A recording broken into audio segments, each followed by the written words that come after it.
सारे बहन भाईयान राम राम भाई। तम देखना शुरू कर चुके हो एनडी न्यूज़। और आज एनडी न्यूज़ के एनडी मेहमान हैं पूरे प्रदेश में या फिर देश में कहूँ मशहूर या सरकार की नज़र में बदनाम doctor Devendra Balara. Dot dot dot doctor के नाम से भी जाना जा है। काफ़ी अपने जो बयानात हैं उन खातर बदनाम हैं या मशहूर हैं, सरकार की आलोचना निरंतर करते रहते हैं। उन तो आपने मिलवाएंगे और तमाम जो जनता के आम लोगों के मन में इनकी आलोचना तो उत्पन्न हुए सवाल इन पर पूछेंगे। डॉक्टर साहब सब तो पहले तो स्वागत। नमस्कार भाई।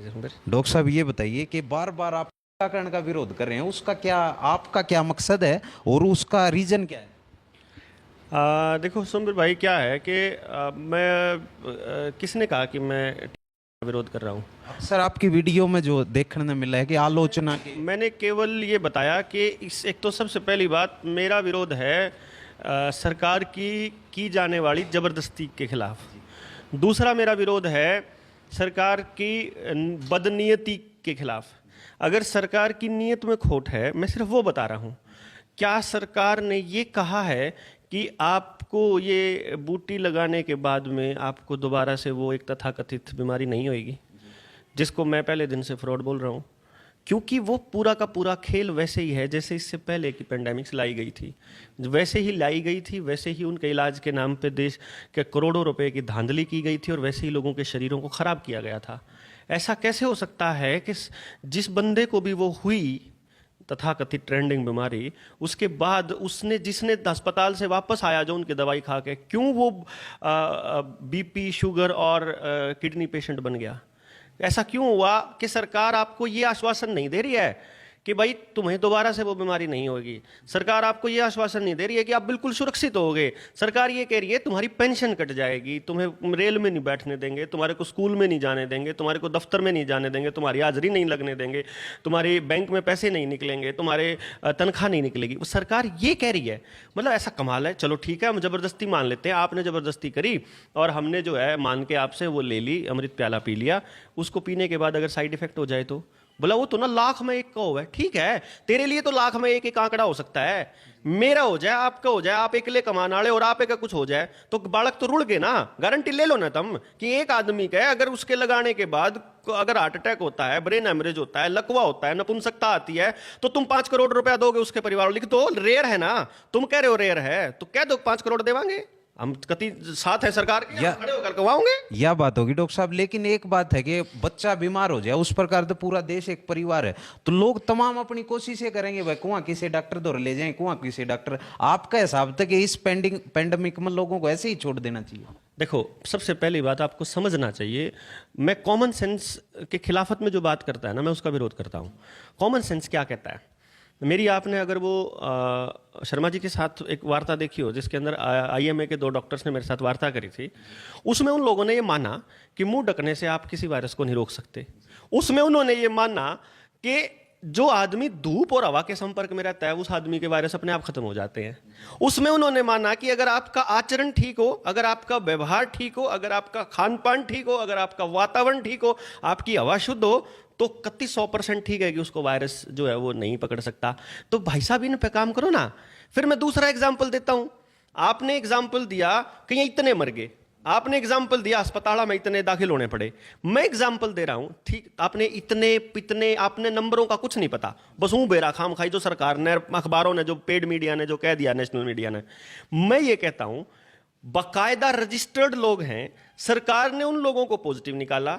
डॉक्टर विश्वरूप राय चौधरी ने, बीआरसी ने अपने अस्पताल के अंदर बिना दवाई के, बिना मुंह ढके, बिना सोशल डिस्टेंसिंग के, एक भी आदमी मरे बिना 60,000 के 60,000 आदमियों को ठीक किया बिना दवाई के, केवल डाइट के माध्यम से। 3 दिन के अंदर वो नेगेटिव आए। जब एक 100% ठीक करने वाली सत्य प्रमाणित, जिसको हमारी आयुष मंत्रालय ने प्रमाणित किया है, जिसका वॉल्यूम का मुको वर्ल्ड रिकॉर्ड में नाम दर्ज हुआ है, जब ऐसी पद्धति इस देश के अंदर अवेलेबल है तो तुम्हारा सत्यानाश हो रखा है क्या? तुमको डब्ल्यूएचओ की गुलामी करनी है? जब इस देश के अंदर सुशील नरवाल जैसे लोग बैठे हुए हैं जिन्होंने अपने घरों पे लोगों को लेकर के आए, जब आयुर्वेद के अंदर इसका इलाज 100% अवेलेबल है। मेरा दोस्त है अजय, हील इंडिया के नाम से उसकी फाउंडेशन है करनाल के अंदर। उस आदमी ने आयुष मंत्रालय को चिट्ठी लिखी, मैंने अपने हाथ से मेल करी हुई है आयुष मंत्रालय, पीएमओ, हेल्थ मिनिस्ट्री के साथ साथ ये अपना हर्षवर्धन को, मतलब मेल पर्सनल, मैंने उसमें लिखा हमारे पास इस आपकी बताई हुई बीमारी का 100% इलाज है, एक भी आदमी का इतना भी साइड इफेक्ट नहीं होगा, इसकी गारंटी है, हो जाए तो जो चजा चोर की मारी, आप हमारे को ट्रायल के तौर पे 10 आदमी देकर देख दो। डॉक्टर साहब आप तो रामदेव वाली बातें बहुत रह गई, वो भी तो ये बात कर रहे हैं कि आयुर्वेद तो इलाज हो, आयुर्वेद की अपनी एक जगह है, एलोपैथी की अपनी एक जगह है, दोनों को क्या आप ये नहीं मानते कि एलोपैथी ने भी जो मानव जाति उसका बहुत ज्यादा फायदा कराया, जो इमीडिएट ऑपरेशन की बात हो या हार्ट पेशेंटों की, और पहले जितने 10-10 बच्चे होते थे उसमें तो 8-8 मर जाते थे, तो एलोपैथी अपना काम करी, सरकार ने आयुर्वेदिक नुस्खा खातर रोका तो नहीं है किसी ने? देखो आपके सवाल ना 4-5 सवाल है, मैं चारों पांचों का सवाल दूंगा, जवाब दूंगा। पहले नंबर पे आपने बोला आप रामदेव वाली बात कर रहे हो, क्या रामदेव ठीक नहीं हो सकता? ठीक है, व्यापारी आदमी है, लेकिन ठीक भी तो ठीक बात भी तो कर सकता है वो। दूसरे नंबर पे नहीं, उसको तो मंत्रालय ने फटकार लगाई, स्वास्थ्य मंत्रालय ने जब अपनी, और उनके तो काफी अच्छे मित्र हैं। वो इसलिए लगाई क्योंकि इस टाइम पे नरेंद्र मोदी उन ड्रग्स कंपनियों का दलाल बना हुआ है, क्योंकि इस टाइम पे सारे मुख्यमंत्री और प्रधानमंत्री देशों के ये दलाल बने हुए हैं WHO के अंडर आने वाली उन ड्रग्स कंपनियों के। मैं जो आपको बता रहा हूं, एलोपैथी कितने साल पुरानी है मानो हो आप, एलोपैथी केवल 300 साल पुरानी पद्धति है, पॉइंट नंबर 1। पॉइंट नंबर 2, आज से 50 साल पहले मेरे भारत के गांव में, बाकी प्रदेशों का तो मैंने पता नहीं, मैंने अपने हरियाणा का तो बेरा है कि 1980-1990 के दशक में मार दौरा गांव में अस्पताल कौन होया करते। अगर अस्पताल नहीं होते थे तो इसका मतलब है कि बीमारियां भी नहीं होती थी तो उनका इलाज संभव थे। दाई जो है वो प्रसव पीड़ा के दौरान मदद किया करती थी और बच्चे जन्म देने में मदद करती थी। मेरी माँ के 5 बालक हैं और मेरी दादी के 8 बालक हैं, 8 में तक मरा करते, या लाइन कतई गलत है, या इन लोगों ने जो ड्रग कंपनियों के दलाल है ना, जो WHO के अंडर काम करते हैं, ये उनके बनाए हुए भ्रम है। हमारे यहां बीमार होते ही नहीं थे, अगर होते थे तो उसका इलाज हमारे आसपास अवेलेबल होता था। रही बात इमीडिएट ऑपरेशन की, इसके बारे में सुशील भाई बताया करें। भाई महर्षि चरक जो ऑपरेशन करने की कला है ना, या इनकी नहीं है, या भी आयुर्वेद की दी हुई है, या भी हमारे ऋषि मुनियों की दी हुई है। तीसरे नंबर पे, जब बीमारियों का इलाज केवल हमारे आसपास की मौजूद जड़ी बूटियों से संभव है, तो फिर हम इसको कैसे वो कर सकते हैं? सुषुप्त ऋषि दे के गए थे, मैं महर्षि चरक बोल के गया, महर्षि चरक ने तो आयुर्वेद दिया था, शल्य चिकित्सा सुषुप्त ऋषि की थी। और जब हमारे आसपास की जड़ी बूटियों में ही इलाज संभव है, तो फिर हम वो केमिकल्स क्यों खाएं लोगों ने हमारे को निर्धारित किए। तीसरी बात, आपका MBBS किया हुआ डॉक्टर है, कौन बनता है MBBS? जो बच्चा अपने समाज से कट जाए, केवल किताबों पे ध्यान दे, केवल रट्टे मारता रहे, +2 के बाद वो रट्टे मार के मतलब एक पेपर पास कर ले, उस पेपर पास करने के बाद उसको वो पढ़ाया जाए जो WHO कहता है। WHO क्या कहता है? WHO का अपना एक सिलेबस है। WHO किसके कहने पे बना हुआ है? WHO तो रॉकफेलर फाउंडेशन के ऊपर बना हुआ है। रॉकफेलर फाउंडेशन ने 1908 के अंदर जोहन अब्राहम फ्लेक्सनर को फ्लेक्सनर कमीशन बना के एक रिपोर्ट पेश करने के लिए कहा कि बताओ कौन सा इलाज बेटर है दुनिया के अंदर। उस वक्त तक इंटरनेशनल जो कॉलेजेस थे, इंटरनेशनल मेडिकल स्टडीज जितने भी थे अमेरिका के, American institute of medical studies थे, उनके अंदर सारी पद्धतियों से इलाज होता था। एलोपैथी से भी, एक्यूप्रेंचर से भी, एक्यूप्रेशर से भी, होम्योपैथी से भी, आयुर्वेदा से भी, नेचुरोपैथी से भी, सारी पैथी इस्तेमाल की जाती जो दुनिया में अवेलेबल है। क्योंकि जहां आपका जैसा वातावरण होता है वैसी ही बीमारियां जन्म लेती हैं और वहां के एनवायरनमेंट में वैसी ही जड़ी बूटियां दवाइयों के रूप में आ जाती हैं, क्योंकि ये पैरेलल चलता है। प्रकृति को अपना बैलेंस बनाना आता है। जो बीमारी अमेरिका में होगी वो बीमारी भारत में नहीं होगी। जो बीमारी यहां होगी ही नहीं, उस बीमारी को यहां जबरदस्ती लाया जाएगा और उसके बाद इलाज किया जाएगा। जैसे कि ये बिल गेट्स पहले कंप्यूटर का एंटीवायरस बनाता है, बाद में वायरस डालता है ये ऑनलाइन। भाई साहब ऐसे ये शरीरों के साथ हो रखा है, पहले एंटीवायरस बना रखा है इन लोगों ने, बाद में ये वायरस लेकर के आए हैं। ये सारा का सारा गेम प्लान था और इस गेम प्लान का नाम न्यू वर्ल्ड ऑर्डर के नाम पे, सस्टेनेबल डेवलपमेंट प्रोग्राम के नाम पर लोगों को टोटली कंट्रोल करना खेला है, ना कि किसी का इलाज करना। सरकार को अगर आपकी चिंता है तो बाकी बीमारियों पर इलाज क्यों नहीं करती है सरकार? आपने एक बूटी ली थी, उसकी पहली या दूसरी खुराक ली, उसके बाद आपके शरीर में दर्द रहना शुरू हो गया, या आपको पैरालिसिस हो गया, या आपको कुछ हो गया, उसके बाद तो इलाज आदमी को अपने पैसों से कराना पड़ता है। मतलब सरकार एक ही बीमारी का ठेका ले लेगी बस, बाकी बीमारियां कहां जाएंगी? आप हर बीमारी का इलाज फ्री में करने का अनाउंसमेंट। नहीं डॉक्टर साहब, ये तो ढांचे में कमी हो सकती है, सरकार की भी आलोचना होनी चाहिए, ऐसी बात नहीं। आपकी बात से ये निकल करके आया कि बीमारी लाई जाती है, उसके बाद उसका इलाज लाया जाता है। कौन सरकार ये चाहेगी कि उसकी इकोनॉमी ठप हो जाए, लोग उससे नाराज हो जाएं? ऐसा क्यों है? ऐसा कितना मुनाफा कमा लेंगे वो प्राइवेट लोग, सारा तंत्र उनका, और तंत्रों से वो उनको पैसा दे देंगे। ठीक है, ठीक है, आपने कहा कौन सरकार चाहेगी। देखिए, आप मुझे ये बताइए, नोटबंदी से आपके मार्केट की कमर टूटेगी, ये बात या तो प्रधानमंत्री को पता थी या नहीं पता थी। दो ही केस हो सकते हैं, इससे ज्यादा कुछ नहीं हो सकता। मान लो उसको पता थी कि कमर टूटेगी, इसका मतलब जानबूझ के किया। मान लो उसे नहीं पता थी, तो उसको एक्सपर्ट्स की मदद लेनी चाहिए थी, उसने वो नहीं ली, इसका मतलब जान के किया।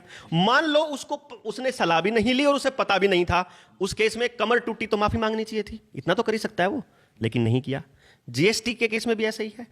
मान लीजिए वो आपसे टैक्स में 266% टैक्स लगा के पेट्रोल डीजल के दाम इतने ऊपर लेके जा रहा है, उसी वक्त वो 8,000 करोड़ का प्लेन भी खरीद रहा है, उसी वक्त वो 20,000 करोड़ में सेंट्रल विस्टा भी बना रहा है, उसी वक्त वो नए नए उद्योगपतियों के कभी 2 लाख करोड़, कभी 12,000 करोड़, कभी 14,000 करोड़ रुपए भी माफ कर रहा है। उसी दौरान 3-3 लाख करोड़ रुपए की कंपनियों को 12-12 हजार करोड़ रुपए में बेच भी रहा है। उसी दौरान वो गांव की पंचायत की जमीन और स्कूलों की जमीनों को नीलाम करने का भी ठेका दे रहा है। उसी दौरान वो हमारे सरपंच के इलेक्शन भी नहीं होने दे रहा है। उसी दौरान वो लाल डोरा तोड़ के हमारी जमीनों को भी खरीदने के लिए उनको दे रहा है। मतलब उसी दौरान सब कुछ कर रहा है। ये कोई वो खेल है, मतलब गेम चल रहा है। उसी दौरान वो क्या करता है, हमारे किसान को मंडी में फसल ना मिले, उस फसल का दाम ना मिले, उससे ज्यादा दाम प्राइवेट प्लेयरों से दिलवा रहा है बाहर, ताकि मंडी को टैक्स ना मिले तो वो अपने कर्मचारियों को तनख्वाह ना दे पाए तो मंडियां बर्बाद हो जाए। किसान बर्बाद करना क्या ये इत्तेफाक हो सकता है? छोटे मिस्त्री बर्बाद हो जाएं, इसीलिए केवल भारत 6 की गाड़ियों को लाने के लिए, भारत 4 से नीचे की गाड़ियों को, पुरानी गाड़ियों को कबाड़ बनाने के लिए, एक गाड़ी किसी ने 10-10 हजार भी नहीं किलोमीटर चलाई, उसकी गाड़ी को भी वो कबाड़ बनाने की बात कर रहे हैं। क्यों? क्योंकि भारत 6 वाली गाड़ियां मिस्त्री ठीक नहीं कर सकता, उनको एजेंसी में ही जाना पड़ेगा। वो एजेंसियों को चलाने के लिए तो छोटे दुकानदार बर्बाद करना। क्यों रिलायंस के 12,000 करोड़ माफ करे जब वो रिलायंस मार्ट लेकर के आया? आज आपका मोहल्ले का दुकानदार रिलायंस के पोर्टल पे अगर आने से मना कर देगा तो वो खत्म होना उसका तय है। क्यों भाई? बर्बाद हो गया। रिलायंस ने अपना स्टोर आपके भिवानी में खोला, उसको चलाएगा कौन? आप चलाओगे, वो चलाएगा, वो चलाएगा, आपका ही बीच का एक लड़का चलाएगा। तो उसी लड़के को लोन क्यों नहीं देते हो भाई? उसको ही क्यों जाएगा सारा? नहीं, वो तो पॉलिसीज है ना सरकार की, वैसे एमएसएमई लोन और तमाम। तो ये पॉलिसी उन्हीं के लिए है, हमारे लिए नहीं है ना। ये पॉलिसीज आम आदमी के लिए नहीं है ना। आम आदमी को तो कौन सा तबके के लिए, आप या पूरा मीडिया बता दे किस तबके के लिए काम किया उन्होंने? भाई साहब, ये युद्ध जो है फॉल्स फ्लैग होते हैं। पुलवामा हो, बालाकोट अटैक हो, 26/11 हो, चाहे आपका वो ताज कॉरिडोर वाला जो कांड हो, ये सब के सब सरकारें करवाती है। वो ना बीजेपी में नहीं हुआ था, वो कांग्रेस के राज में हुआ था। वो उस सरकार ने करवाया था, ये इसने करवाया था। ना अरविंद केजरीवाल की औकात है बोलने की, ना भूपेंद्र सिंह हुड्डा की है, ना यहाँ भिवानी के जो से 100 कोल्ड ठेकेदार बने हुए हैं इन नेताओं की, धर्मवीर परमवीर कौन कौन है मुझे तो नहीं आइडिया, इनकी भी नहीं औकात है। एक आदमी नहीं बोलता।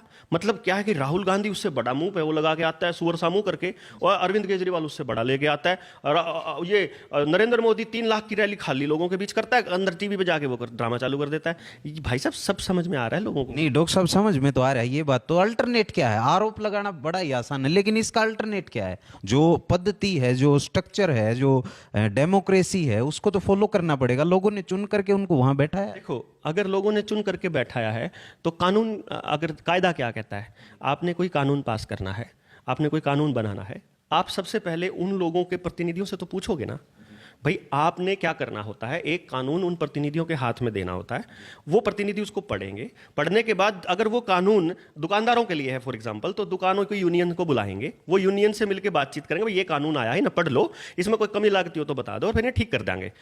अगला बंदा व्हीप जारी करके सीधा पास करने लग रहा है। किसी भी पार्लियामेंट के मेंबर ने कोई कानून पढ़ के नहीं देखे आज तक, ना खेती के कानून पढ़ के देखे, ना इस टाइम पे जो ये क्रिमिनल प्रोसीजर आइडेंटिफिकेशन बिल बनाया है, क्रिमिनल आइडेंटिफिकेशन प्रोसीजर बिल बनाया, ना ये देखा पढ़ के, और ना मेडिकल बिल आने लग रहा है, नेशनल मेडिकल बिल, जिसके अंदर नेशनल मेडिकल बिल भाई साहब आपके घर में घुस के आपकी बहू बेटियों को उठाने की इजाजत देता है सरकार को। वो ये कहता है आपको क्वारंटाइन कर सकती है, आपको मन चाहा इलाज दे सकती है सरकार, आपका मन चाहा टेस्ट कर सकती है, आपके एनिमल और बर्ड को मारने की परमिशन सरकार को है, आपको जो चाहे आपके साथ कर सकती है, केवल इस संदेह पर कि आप अफेक्टेड हो सकते हो। ये किसने कानून बनाने को बोल दिया भाई? मतलब इंसानियत के खिलाफ काम करोगे आप क्या यार? ये हद है, मतलब ये हद है, और इसको बर्दाश्त नहीं किया जाएगा। डॉक्टर साहब, इंसानियत के खिलाफ अगर आप कोई काम करोगे वो बर्दाश्त नहीं की जाएगी। ये चुनी हुई सरकार नहीं है। हमने किसी प्रतिनिधि को नहीं चुना था। हमने यहाँ लोगों को धोखे से ईवीएम से गड़बड़ी करके लोगों को जितवाया गया है। किसको नहीं पता है अब यूपी के अंदर भी धुंधली कितनी लंबी चली है। क्यों नहीं करवाते पंचायत के इलेक्शन भाई? क्यों नहीं कर सकते जिला परिषद के? क्यों? क्योंकि इनको धांधली केवल पार्लियामेंट और असेंबली के इलेक्शनों में करनी आती है। लोकल लेवल पे इतनी ईवीएम भी नहीं है, इतना तंत्र भी नहीं है, इनका इतने खोसड़े लागेंगे न पता है। और क्योंकि सरकार जो गांवों का जो लाल डोरा तोड़ के उनको बर्बाद करने का जो षड्यंत्र रचाया हुआ है ना, इसको ये पर्दाफाश हो जाएगा। इसीलिए इन लोगों ने इन यहाँ पे अपने प्रतिनिधि नहीं चुने दे रहे हैं। मैं तो मतलब ये कहता हूं गांव वालों को बैठक करके अपने अपने सर्वसम्मति से प्रधान चुन के सरकार को अल्टीमेटम दे देना चाहिए कि भाई हमने अपना सरपंच चुन लिया, जिब सरपंच का इलेक्शन कराओगा उस टाइम पे थारा जिब देखांगे, इतना इलेक्शन नहीं होते, इतना यो हमारा सरपंच हमारा प्रतिनिधि होगा, यो बताओगा तुमने। अब क्यों गांव में क्या दिक्कत है? आप अपने लेवल पे निष्पक्ष चुनाव करवा के देख लो, अच्छे लोग भी हैं समाज के अंदर, उनको निकाल के करो।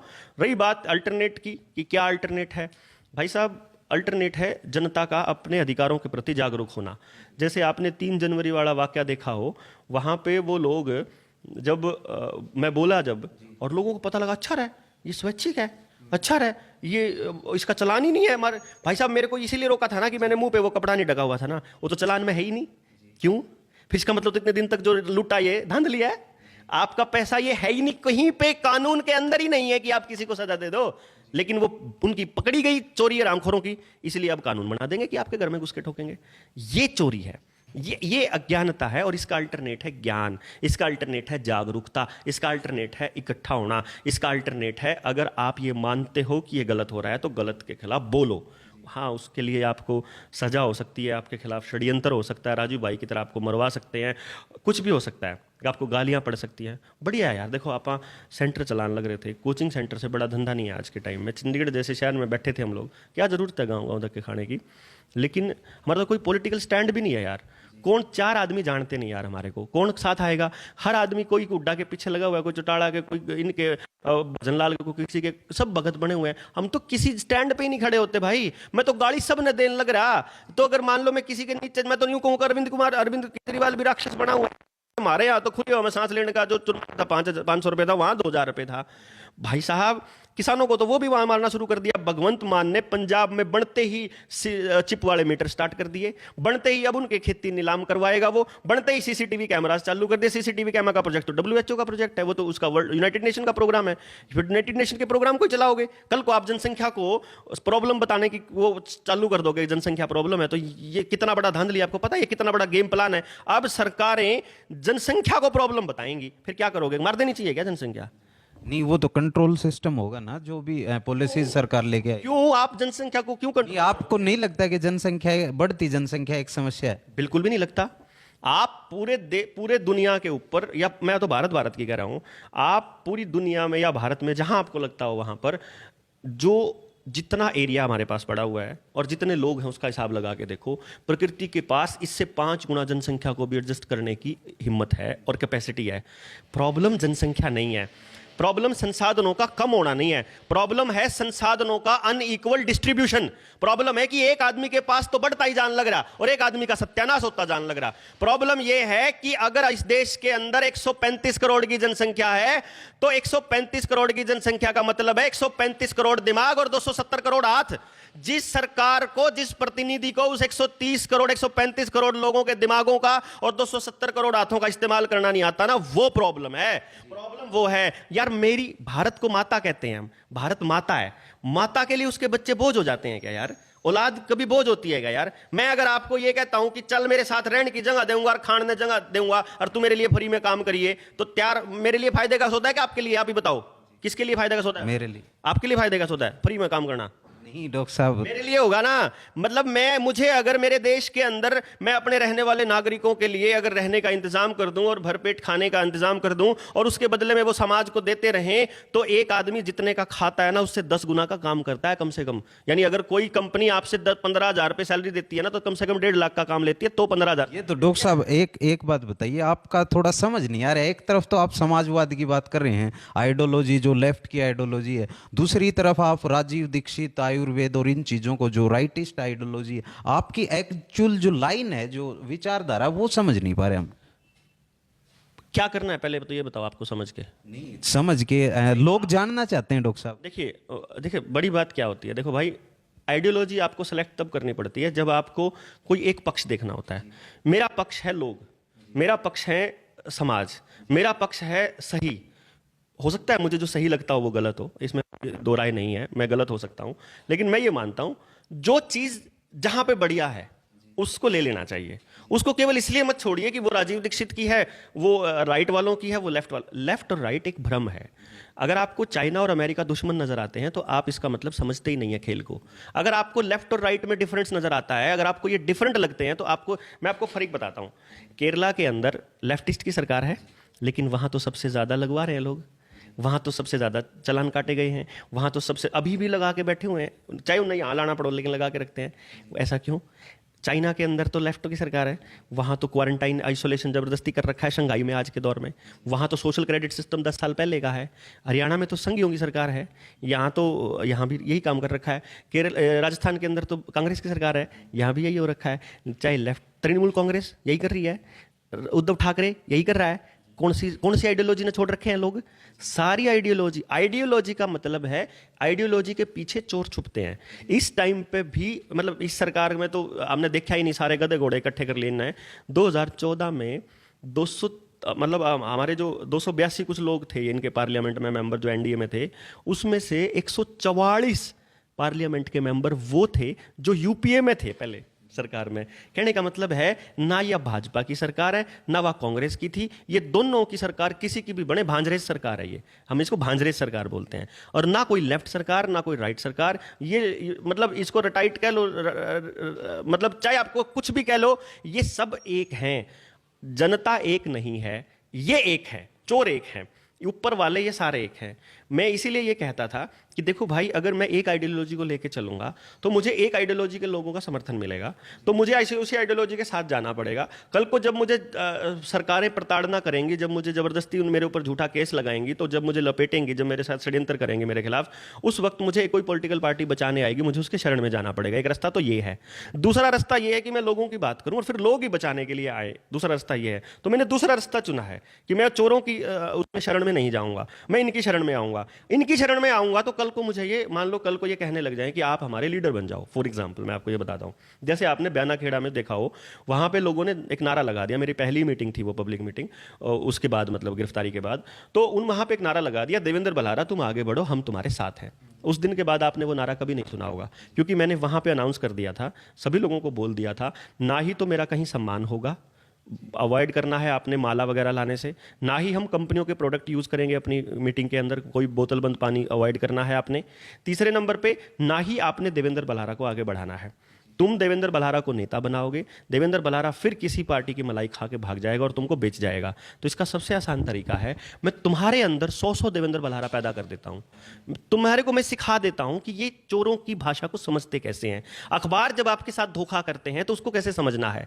न्यूज एजेंसियां जब आपको झूठी खबरें देती हैं तो उसको समझना कैसे है। जब पुलवामा जैसा कोई फॉल्स फ्लैग जैसा अटैक होता है तो उसको समझना कैसे है। सरकार का आदमी जब आपको झूठे बयान देता है और झूठे कोई कानून बनाता है जो आपका सत्यानाश करे, तो उन कानूनों को समझना कैसे है, ये समझना सिखाओ अपनी औलादों को, और फिर अपने को बचाना सिखाओ। सेल्फ सस्टेन्ड सिस्टम बनाओ। तुम सरकारों के ऊपर डिपेंडेंट ही मत हो। क्यों सरकार आपको एक टीका लगाने के लिए आपकी जिंदगी के आपके पेट के साथ जोड़ दे, वो क्यों उसकी